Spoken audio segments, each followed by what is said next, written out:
Hello students, आज हम लोग इस क्लास में ट्रांसपोर्टेशन ऑफ गैसेस की बात करेंगे। ट्रांसपोर्टेशन ऑक्सीजन का और कार्बन डाइऑक्साइड का कैसे होता है, इस पर डिस्कशन करेंगे। तो चलिए स्टार्ट करते हैं।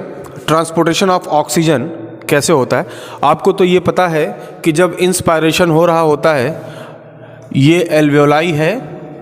एल्वेओलाई में जब आप इनहेल करते हो तो जो ऑक्सीजन आता है वो कैपिलरी में डिफ्यूज़ इन हो जाता है। यहाँ पर जो आरबीसी है, उसमें जो आरबीसी है या प्लाज्मा है, जो उनके थ्रू ऑक्सीजन का ट्रांसपोर्टेशन टिश्यू लेवल तक होता है। आइए इस प्रोसेस को समझते हैं। अगर हम ट्रांसपोर्टेशन ऑफ ऑक्सीजन की बात करें तो ये बेसिक दो तरीके से होता है। पहला, ऑक्सीजन डिज़ोल्व स्टेट में भी ट्रांसपोर्ट हो सकता है, यानी डीओ मतलब डिज़ोल्व ऑक्सीजन। कितना होता है? मिनिमम ही होता है 1 to 3% ऑफ ऑक्सीजन जो आपने इनहेल किया है वो डिज़ोल्व स्टेट में 1 to 3% ही ट्रांसपोर्ट होता है। मेजर जो प्रोपोर्शन होता है ट्रांसपोर्टेशन का वो होता है ऑक्सी हीमोग्लोबिन के फॉर्म में। कितना होता है? 97 to 99% of total inhaled oxygen is transferred या ट्रांसपोर्टेड थ्रू ऑक्सी हीमोग्लोबिन। अब सबसे पहले हीमोग्लोबिन को समझ लेते हैं क्या होता है। हीमोग्लोबिन में दो पार्ट होते हैं। एक आयरन कंटेनिंग हीम पार्ट है जो कि नॉन प्रोटीनिशियस है, और दूसरा है ग्लोबिन। ग्लोबिन क्या है? इसका प्रोटीन पार्ट है। ये दोनों मिल करके क्या बनाते हैं? हीमोग्लोबिन। ये एक रेड कलर का पिगमेंट है जो कहाँ प्रेजेंट होता है? हमारी आरबीसी में प्रेजेंट होता है, राइट। तो हीम और ग्लोबिन क्या है? प्रोटीन पार्ट है। हीम क्या है? एक आयरन कंटेनिंग कंपाउंड है जिसमें 4 पायरोल रिंग होती हैं। बायोमॉलिक्यूल्स में आपको पायरोल रिंग पढ़ाया गया है, और हर पायरोल रिंग में एक आयरन, वो भी फेरस के फॉर्म में प्रेजेंट होता है। यानी अगर आपके पास 4 पायरोल रिंग है तो एक हीमोग्लोबिन में 4 साइट्स ऐसी होंगी जहां पर फेरस आयन प्रेजेंट होगा, और हर एक फेरस एक ऑक्सीजन को बाइंड कर सकता है। मीन्स अगर आप देखें तो एक हीमोग्लोबिन अप्रॉक्सीमेटली 4 ऑक्सीजन को बाइंड कर लेगा। क्लियर?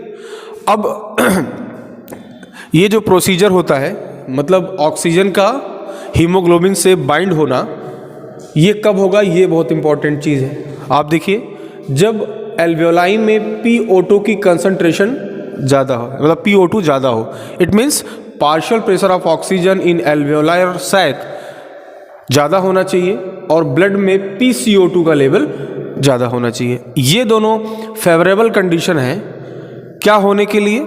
ऑक्सीजन का हीमोग्लोबिन से बाइंड होने के लिए। देखिए, 2 बॉक्स बनाए हैं। एक को मान लीजिए एल्वेओलाई है और नीचे टिश्यू, राइट। होता क्या है, एल्वेओलाई में जो आपने जो है क्या किया, इनहेल करके जो ऑक्सीजन पहुंची, क्योंकि यहाँ पर PO2 की वैल्यू ज़्यादा है जो कि फेवरेबल कंडीशन बनाएगी हीमोग्लोबिन से ऑक्सीजन के अटैच होने के लिए। देखिए, ऑक्सीजन प्लस हीमोग्लोबिन क्या बन गया? Oxy haemoglobin. Clear? Oxy haemoglobin एक अनस्टेबल इंटरमीडिएट है। कैसा? अनस्टेबल इंटरमीडिएट है। अनस्टेबल इंटरमीडिएट होने का फ़ायदा क्या है? इसका ये फ़ायदा है कि ऑक्सी हीमोग्लोबिन के फॉर्म में जब ऑक्सीजन आर्टरी के थ्रू ऑक्सीजनेटेड ब्लड एक्चुअली जब पहुंचता है कहाँ पर? टिश्यू में, तो यहाँ पर ऑक्सी हीमोग्लोबिन का डिसोसिएशन होना होता है। डिसोसिएशन होना होता है। डिसोसिएशन का क्या मतलब हुआ? कि ऑक्सीजन अलग हो जाए, हीमोग्लोबिन फ्री हो जाए। तो ये डिसोसिएशन कब आसानी से होगा? जब ऑक्सी हीमोग्लोबिन क्या हो? अनस्टेबल हो। कैसा हो? अनस्टेबल हो, मोर रिएक्टिव हो। ठीक है। तो इसीलिए जो ऑक्सी हीमोग्लोबिन होता है ये अनस्टेबल इंटरमीडिएट होता है, क्योंकि इसको टिश्यू में जाने के बाद डिसोसिएट होना होता है, और डिसोसिएट आसानी से कौन हो सकता है, जो अनस्टेबल हो। अब यहाँ पर ऑक्सीजन रिलीज हो जाएगा, कहाँ पर, टिश्यू में। अब इस ऑक्सीजन को यूज़ किया जाएगा ग्लूकोज के ब्रेकडाउन में, फिर यहाँ कार्बन डाइऑक्साइड निकलेगी, फिर ये कार्बन डाइऑक्साइड डिफरेंट मेथड से कहाँ पहुँचेगी, एल्वेओलर सैक में, और एल्वेओलर सैक से कहाँ, एटमॉस्फेयर में। तो this is the transport of oxygen. अब हम बात करेंगे कि कार्बन डाइऑक्साइड टिश्यू लेवल पे, आपने देखा कि यहाँ पर कार्बन डाइऑक्साइड बन गया by the oxidative breakdown of glucose. तो ये कार्बन डाइऑक्साइड दोबारा एटमॉस्फेयर में कैसे जाती है, यही होगा transportation of carbon dioxide. Let me रब। आइए बच्चों, अब डिस्कस कर लेते हैं कि किस तरीके से कार्बन डाइऑक्साइड का ट्रांसपोर्टेशन होता है। फिर वही बात कि आपको पता है कि एटमॉस्फेयर में जो CO2 का कंसंट्रेशन है या PO2 वैल्यू है बहुत कम होती है। आपको एक चार्ट बनवाया था मैंने, NCERT में दिया हुआ है। अगर परसेंटेज की बात करें तो 0.3% CO2 है फिलहाल। जब हम टिश्यू में एक, जो ये आपको बताया था कि यहाँ पर ये जो टिश्यू में ऑक्सी हीमोग्लोबिन आया था, ऑक्सी हीमोग्लोबिन जो कि डिसोसिएट हो गया था, हीमोग्लोबिन अलग हो गया था, ऑक्सीजन अलग हो गया था, और इसी ऑक्सीजन को यूज़ करके आपने क्या किया था, अपने फूड का, दैट इज़ ग्लूकोज का ऑक्सीडेटिव ब्रेकडाउन किया था, जिससे डीकार्बोक्सिलेशन के थ्रू कार्बन डाइऑक्साइड निकली थी। अब ये कार्बन डाइऑक्साइड हमें कहाँ ले जाना है, एल्वेओलाई में, और एल्वेओलाई से कहाँ ले जाना है हमें, एटमॉस्फेयर में, राइट। तो ये जो तरीका है कार्बन डाइऑक्साइड का टिश्यू से एल्वेओलाई, एल्वेओलाई से एटमॉस्फेयर में जाने का, वो दो तरीके से हो सकता है। जो पहला तरीका है वो बाई प्लाज्मा, यानी प्लाज्मा के थ्रू, किस फॉर्म में, as carbonic acid, carbonic acid, carbonic acid के फॉर्म में, दैट इज H2CO3 के फॉर्म में CO2 को ट्रांसपोर्ट किया जाता है। क्या होगा, ये मान लीजिए RBC है ना। RBC में अब देखिए जो सेल है यहाँ पर कार्बन डाइऑक्साइड का पार्शियल प्रेशर ज़्यादा हो जाएगा, यानी टिश्यू लेवल पर CO2 का पार्शियल प्रेशर ज़्यादा होता है, और यहाँ पर जो ब्लड सप्लाई होगी इधर के आसपास, यहाँ पे CO2 डिफ्यूज़ इन कर जाएगा, और यहाँ पर प्रेजेंट RBC के अंदर क्या होगा, ये कार्बन डाइऑक्साइड वाटर के साथ रिएक्ट कर जाएगा और बना लेगा क्या, H2CO3। H2CO3 बनने के लिए एक एंजाइम यहाँ पर यूज़ होती है, that is carbonic anhydrase, anhydrase.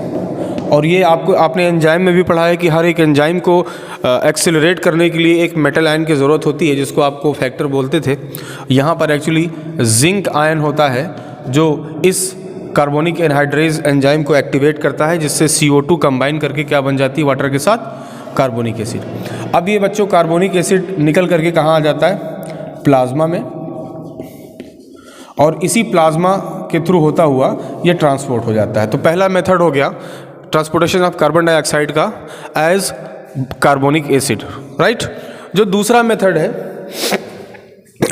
वो होता है कि carbon dioxide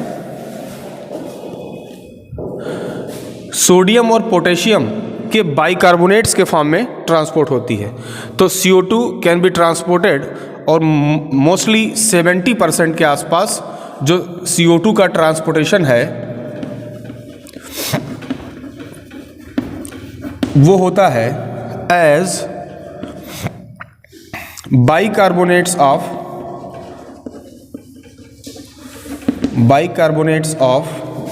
sodium and potassium, right. क्या होगा, ये RBC है, ठीक। अब इसमें आपने देखा कि कार्बन डाइऑक्साइड भाई टिश्यू में क्या होगा, CO2 का लेवल ज़्यादा होगा, PO2, तो वो CO2 कहाँ जाएगी भाई। जैसे ये टिश्यू है, मान लेते हैं ये टिश्यू है जहाँ पर ऑक्सीडेटिव ब्रेकडाउन हुआ है, तो PCO2 यहाँ पर ज़्यादा है, और ये सीधे कहाँ चलाएगा, ब्लड में, है ना। ग्रेडियंट को मिनिमाइज करने के लिए। यहाँ पर ये वाटर के साथ रिएक्ट करेगा और यहाँ पर भी वही एंजाइम लगेगी कार्बोनिक एनहाइड्रेज, और यहाँ पर भी वही एक्टिवेटर लगेगा cofactor, that is zinc ion. क्या बनेगा यहाँ पर बच्चों? दोबारा H2CO3, that is carbonic acid. क्योंकि ये वीक एसिड है तो ये डिसोसिएट हो जाएगा, वीक एसिड है तो पार्शियली डिसोसिएट होगा। क्या बनेगा? एक प्रोटॉन बन जाएगा H+ और HCO3-, that is bicarbonate ion बनेगा। अब यहाँ जैसे बाइकार्बोनेट आयन बना तो आप देखिए ये जो इसको बाहर निकलना है, लेकिन ये जो आरबीसी की मेम्ब्रेन है ये भी तो सिलेक्टिव परमिएबल है, किसी आयन को ऐसे थोड़ी निकाल देगी। क्लियर?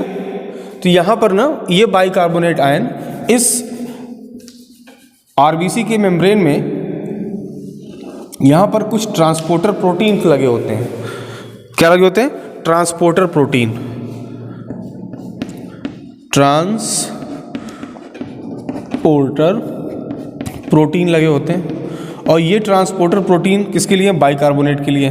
तो इसी ट्रांसपोर्टर प्रोटीन से निकल के बाइकार्बोनेट आयन बाहर आ जाता है HCO3, राइट। अब आप जरा सोचिए, ये प्रोसीजर होता चला जा रहा है आरबीसी के अंदर और बाइकार्बोनेट आयन इस कैरियर प्रोटीन से बाहर चले जा रहे हैं। तो एक तरीके से आप कह सकते हो ना कि in RBC anionic concentration, anion की जो कंसंट्रेशन है वो कम हो रही है, राइट।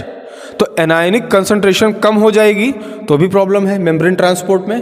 तो इसके लिए क्या होता है बच्चों, ये जो प्लाज्मा यहाँ पर है, यहाँ से क्लोराइड आयन, मान लो जितने भी बाइकार्बोनेट बाहर आते हैं उतने ही क्लोराइड आयन अंदर चले आते हैं। तो आपको शायद याद होगा हम लोगों ने मेम्ब्रेन ट्रांसपोर्ट में एंटीपोर्ट, सिमपोर्ट, यूनिपोर्ट पढ़ा था। तो आप देखिए एक ही मेम्ब्रेन प्रोटीन से एक सबस्टेंस इस डायरेक्शन में जा रहा है और दूसरा दूसरे डायरेक्शन में आ रहा है। तो ये एग्जांपल हो गया एंटीपोर्ट का।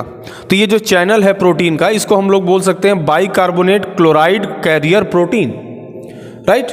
तो एनायन को मेंटेन करने के लिए कंसंट्रेशन जो क्लोराइड को अंदर लाया जाता है, रिस्पिरेशन में बच्चों इसको क्लोराइड शिफ्ट कहते हैं, क्लोराइड शिफ्ट के नाम से जाना जाता है।